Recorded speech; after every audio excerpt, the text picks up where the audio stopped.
Si Qing Qiong ang elder ng Xingyu Pavilion na sabi na lang niya na ang mga disipolo ng Xiaoyao sect ay mga bastos at walang mga modo. At biglang dumating si Mo Kuan-Yan at sinabi niya na bago sila maging magalang sa mga elder umalis muna dito ang mga elder at mumalik na lang pagkalipas ng 10 araw at maghanda para batiin sila Kuan-Yan. Nabastusan naman dito ang elder ng Wuji Palace na si Elder Kuhai at sinabi niya na ngayon na at hayaan nila siyang batiin sila Mo Kuan-Yan at sabay sa pag-atake. Sinalag naman ito ni Han Gang at sinabihan niya si Mo Kuan-Yan na mag-ingat. At sinabihan ni Elder Kuhai si Han Gang na saan siya kumukuha ng lakas ng loob para harapin siya at sabay atake. Sinasabayan naman ito ni Han Gang.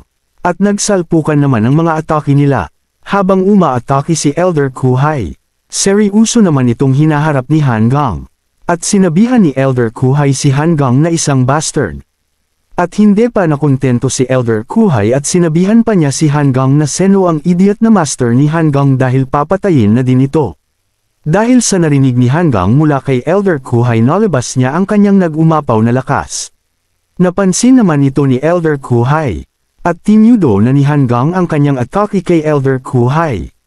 Habang si Elder Kuhai ay nahihirapan na sabayan si Han Gang. At tumalsik si Elder Kuhai sa atake ni Han Gang. Nasabi na lang niya na dapat ang bibig ni Elder Kuhai ay dapat ng itikom. At wag na matawag-tawag ang kanyang master na si Gu Xuanchen na ating bida. Nabigla ang dalawang elder sa mga nasaksihan nila dahil nakikilala nila ang ginamit na lakas ni Han Gang na isang Heavenly Daosan Street na ang makatataglay nito ay isang mga hinyo sa martial art. Habang nagdoryugo ang ilong ni Elder Kuhai nasabi na lang niya na may lakas ng isang human emperor si Han Gang. At nagsalita ang isang disipolo kung okay lang si Han Gang. Namangha si Han Gang sa kanyang lakas at nasibi niya na lang na sinusunod niya lang ang turo sa kanya ng master niyang si Gu Xuanchen at ganito na siya kalakas ngayon. At biglang tumakas ang mga kasamahan ni Elder Kuhai na isang ding mga elder ng kanilang mga sekta. Ngunit naabutan pa din ito ni Mo Kuan-Yan at sinabihan niya ang dalawa kung saan sila pupunta. At biglang nilabas nila Mo Kuan-Yan ang kanilang mga aura at nasabi na lang ni Elder Qing Qiong na lahat sila ay may Heavenly Daosan Street at nasabi pa niya na ang nagtataglay nito ay may kakayahan na maabot ang pinakamataas na realm ang Emperor Realm at nasabi pa ni Second Dian na bago lang nagpahiwatig ang Spirit Ancestor na statue na may isang hinyo ang lamita at nagtataglay ng Heavenly Daosan Secret ngunit sa nasasaksihan niya ngayon ay marami sila na nagtaglay ng ganita sa parihong oras. At nagbigay galang na lang sila kay Mo Kuan-Yan sa takot nilang mamatay. Sinabihan sila ni Mo Kuan-Yan na hindi nila kailangan pa na magbigay galang kaya itaas na nila ang mga ulo nila. Nasabi na lang ng dalawa kailan pa lumakas ang Xiaoyao sect at dapat na silang umuwi. Ngunit ninuluyan sila nila Mo Kuan-Yan at nagtalsikan ang kanilang mga dogo. At dumating na ang dalawa sa ating bida. At sinabi nila na inis-ikaso na nila ang tatlong elder. Nasabi na lang ni Gu Xuanchen sa kanila kailan siya nag-utos na pumatay sila Mo Kuan-Yan at Han Gang. Nasabi na lang ni Mo Kuan-Yan kay Han Gang na nagkamali sila sa pag-iintindi sa sinabi ni Gu Xuanchen. Sinabihan ni Gu Xuanchen ang dalawa na pumatay sila ng basta-basta at kung paano may puwersa sa likod nila at paghigantihan ang dalawa at sabi pa ng ating bida na kapag ipinagpatuloy ng dalawa na humanap ng gulo madidisturbo lang nila ang pagkukultivate ng ating bida. At sinabi pa ni Gu Xuanchen kay Han Gang na wala na silang magkumuha ng atensyon sa kanilang mga kaaway at kalimutan na lang nila ang mangga nangyari dahil si Mo Kuan-Yan ay batak papadalos-dalos ng desisyon at sabi pa ng ating bida wag na nila itong gawin dahil pag nagkamali ang dalawa sila rin ang magbabayad nito at inutusan na lang niya ang dalawa na magsanay sila at sumang-ayon naman ang dalawa. Habang paalis sila nasabi na lang ni Mo Kuan-Yan na nagkamali siya sa pagkainitin sa sinabi ni Gu Xuanchen. Sumangayon naman dito si Han Gang at nasabi na lang niya na kung paano na lang kung may puwersa sa likod ng mga elder. At sinabi ni Mo Kuan-Yan kay Han Gang kung ano ang pahiwatig ni Han Gang sa mga sinasabi nito.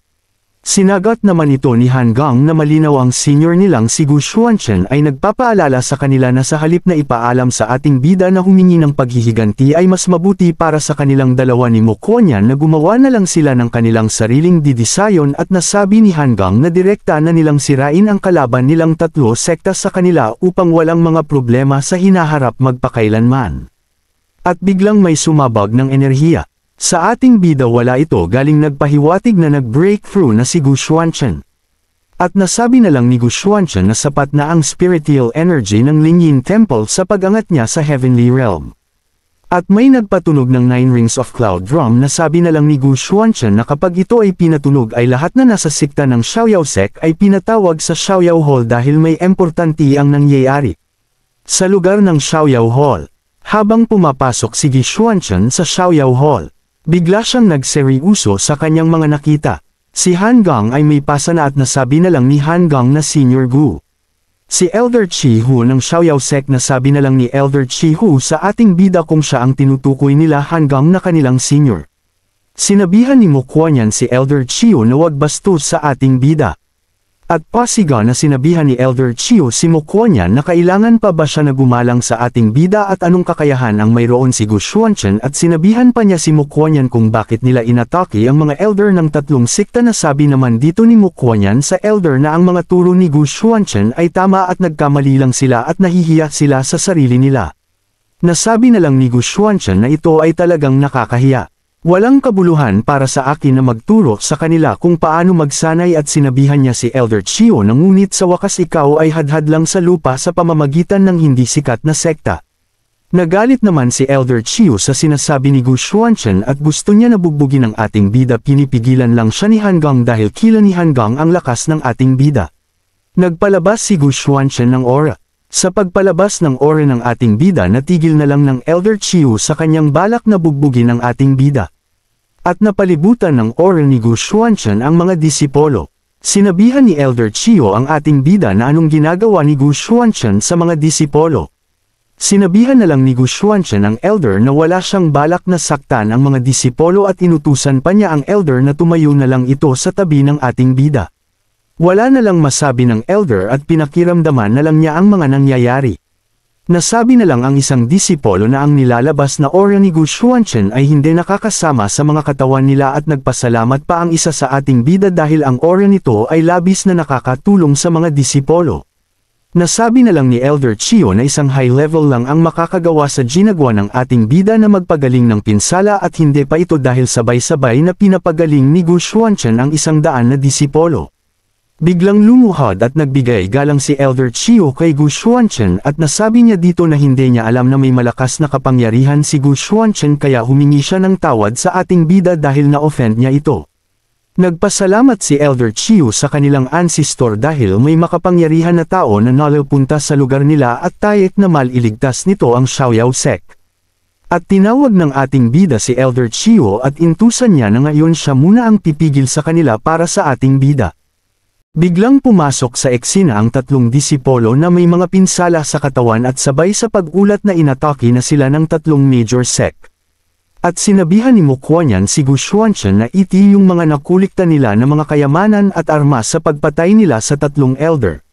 Nasabi na lang nila na ang mga kayamanan na ito ay malaki ang tulong sa kanila lalo na sa mga disipolo. Sinabi ni Gu Xuanchen na naalala niya na sa kanilang Xiaoyao sect ay may 1,000 years old black iron at ancient dragon teeth na nilagay at ginawang paa ng misa at saan na ito. Sinagot naman ni Elder Chio na itinago nila ito sa ancestral hall ng Kaiyang Peak ang black iron at ancient dragon na ginawang stand ng misa. At inutusan ni Gu Xuanchen sa Elder Chio para kinan niya yun dahil gagawin niya ito na sandata para kay Elder Chio. Pahabol pa ni Gu Xuanchen na talagang isang tumpok ng sirang tanso at bulok na bakal at bigyan ito bilang mga kayamanan at sinabi pa niya kung nararamdaman pa ba na ang upuan na ito ay hindi sapat at kaiyahiya. Ngunit pinigilan naman ni Elder Chio si Gu Xuanchen sa kanyang paggawa ng sandata dahil inaatake na sila at sinagot naman ito ng ating na alam niya kaya gawin na lang niya ang pinag-uutos ng ating bida. Nasabi na lang ni Gu Zuan na nagkamali sila ng binangga. Sa alabos ng Mountain Gate ay handa na umatake ang sandatahang puwersa ng tatlong sekta. Si Qing Jianzi siya ay master ng Liuyun Sword Sect at nasabi na lang niya na ang Xiaoyao sect ngayon ay naglakas na ng loob para bawiin ang kanilang kalasag ng isang hamak na pagong. Si Dongfang Wuji isang master ng Wazi Palace at nasabi na lang niya na nagutos na siya sa kanyang alagad para magulat sa Rajab Fire Cult sa pag-aalsa ng Xiaoyao sect at darating ang itusan niyang alagad sa ilang araw lang. Si Xiongzai ang isang master ng Xingyu Pavilion na sabi na lang niya na ngunit ang kanyang martilyo ay hindi na makapaghinti na wasakin ang mga disipolo sa Xiaoyao sect. At biglang lumitaw si Gu Xuanchen at sinabihan niya ang kalbo kung paano naglakas ng loob ang aso na pamunta sa kanilang teritoryo ng Xiaoyao sect. Ang tatlong master ng kanilang sekta ay nabigla sa pagdating ng ating bida na sabi na lang nila kung senyo ito. At umatake na si Gu Xuanchen sa kalbo. Hindi kinaya ng kalbo na si Master Song Jiayang ang pinakawala na atake ng ating bida kaya sa tumalsik ng parang tuta lang. At napasigaw na lang siya sa sakit ng kanyang natamong pinsala. Habang nalahandusay ang kalbo, nilapitan ito ni Gu Xuanchen at nagsabi na napasobra yata siya. Si Master Qing Jianzi ng Liuyun Sword Sect ay biglang umatake kay Gu Xuanchen at sinabihan pa niya ang ating bida na little bastard. Ngunit ang pinagmalaki niyang spada ay nabasag lang ng walang kahirap-hirap ng ating bida. At matapang na sinabihan ni Gu Xuanchen si Master Qing Jianzi na sa alang-alang sa kanyang edad hayaan ng ating bida na mamili si Master Qing Jianzi. Nalugmok na lang si Master Dongfang Wazi sa kanyang nasaksihan sa ating bida. Sinimulan na tanungin ng ating bida si Master Qing Jianzi kung sino ang unang naglakas loob na pumasok sa Xiaoyao sect at sabay sa pagbali ng paa nito napasigaw na lang si Master Qing Jianzi. At saang kamay ang pumatay sa mga disipolo ng Xiaoyao sect at sabay bali sa kamay ni Qing Jianzi. At anong mata ang nagmaliit sa Xiaoyao sect sabay binulag ito ng ating bida. At sinabihan ni Gu Xuanchen si Master Qing Jianzi na sobrang bagal nitong sumagot. At sinabi pa ni Gu Xuanchen na ito na ang baalang magdesisyon para sa kanya. At biglang may umatake. Ang umatake pala Master Dongfang Wazi kay Gu Xuanchen at nakailag naman ang ating bida dito. At sabay ligtas sa kanyang nabagbag na kasamahan at sinahan niya ito na kung okay lang ang Sword Master. At biglang dumating ang mga kasamahan ng ating bida. At sabay binato ni Mokuanyan ang kayamanan papunta sa ating bida. At sinabihan siya ng ating bida na mabagal ang pagbato nito. Habang sumusuka ng dugo si Master Qing Jianzi nasabi na lang niya na papatayin niya sila Gu Xuanchen. At sabay sa pagbagsal niya sa sahig at hindi niya nakinaya ang pinsala niyang natanggap galing sa ating bida.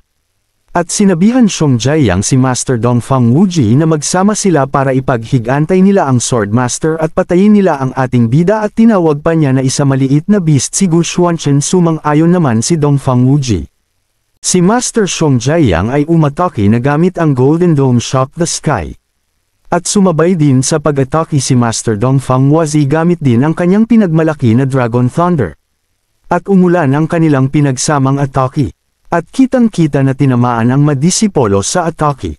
Nasabi na lang ni Mokuanyan na ito ba ang powerhouse ng Hamon Emperador na si Realm ay maaari niyang makuha ang kapangyarihan ng Law of Heaven at Earth at magamit ito sa kanilang sarili. Nasabi na lang ni Gu Xuanchen na hindi na ito masama. At sabay sa pagtapo ni Gu Xuanchen ng kayamanan para gamitin panglaban sa atake ng dalawa. At ginamitan na ito ni Gu Xuanchen ng kanyang teknik. At malapit na magsalpukan ang atake ng ating bida at ang atake ng dalawang master. At nagsalpukan na ang kanilang mga atake. At biglang napawalang bisa ang atake ng dalawa. Napatanong na lang sila sa mga nangyari at hindi sila makapaniwala dahil napawalang bisa lang ang kanilang pinagsama na atake. At nagbiglang nagpalabas si Gu Xuanchen ng maraming armas. At binahagi ito ni Gu Xuanchen kay Mokuanyan. At sa mga disipolo at hindi mga paniwala ang isang disipolo dahil ang mga armas na natanggap nila mula sa ating bida ay mga high-level weapon. At pahabol pa ni Gu Xuanchen na gamitin nila ang mga armas at paglaruan nila.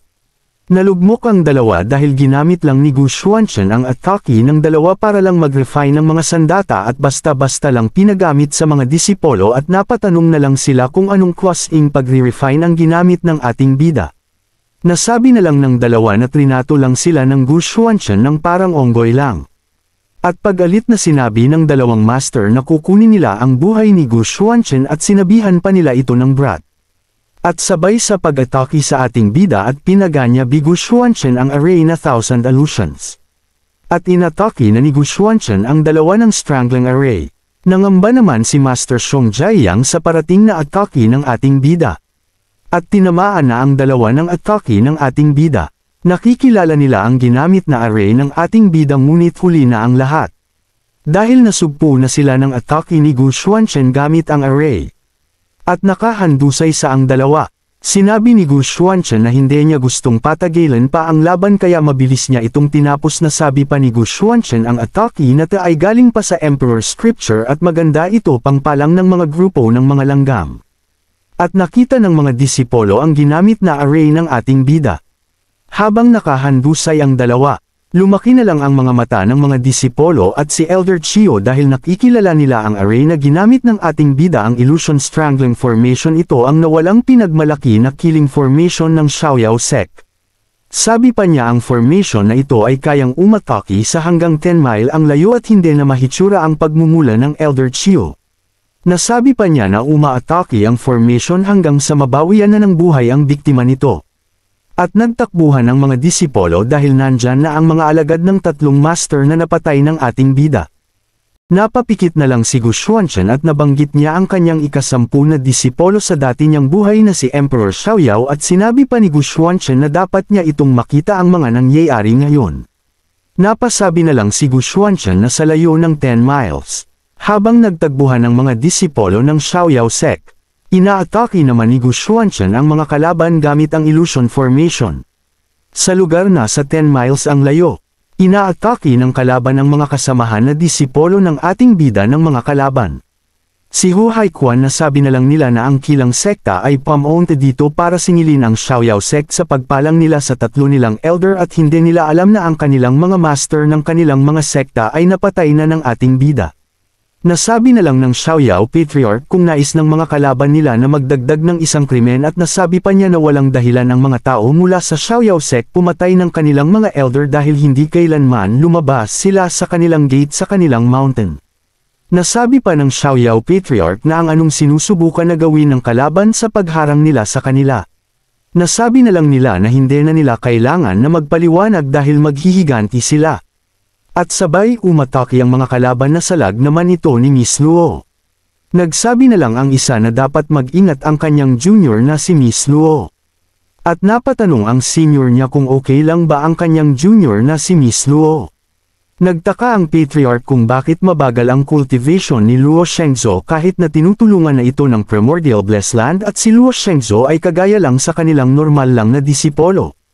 At nasabi pa ng Patriarch upang matulungan lang sa cultivation si Luo Shengzhou kanyang pagsasanay sa pag-angat ng cultivation ay ginamit nila ang 10 taon na naipon ng Xiaoyao sect na spiritual stone. Sabi pa niya na ang siyam na disipulo ay hindi makapagdala ng Thunder Tribulation mag-break trough ng isang realm at namatay sila sa trahedya sa lugar. Inutusan ng Xiaoyao Patriarch si Luo Shengzhou na isama niya ang kanilang ancestor habang sinusubukan niya na harangan ang mga kalaban at nasabi ni Luo Shengzhou na susubukan niya. Nasabi na lang ni Luo Shengzhou maanong kwasing ancestor ng Xiaoyao sect at minura pa niya ito at nagsabi na kailangan na eligtas ng Xiaoyao ancestor ang mga descendant niya. Sinabihan niya ang kanyang Patriarch ng Xiaoyao na hindi na nila kailangan na kausapin ang mga kalaban dahil inaatake na sila nito. At biglang parating na ang atake ni Gu Xuanchen. At napansin naman ito ng lalaban na kalbo. Ngunit huli na dahil tinamaan na sila ng formation at sumabog ito. Nalatakip at napatanong na lang ang isa kung ano na ang nagyayari. At biglang lumuhad ang Patriarch. At nagsabi ang Patriarch na ito ang Illusion Strangling Formation ng kanilang ancestor at ito ang tumapos sa kanilang mga lalaban. At may nakita si Gu Xuanchen sa kanyang mga mata gamit ang formation. At napasabi na lang ang bida na sa wakas nakita niya na ito. Na si Luo Shengzhou.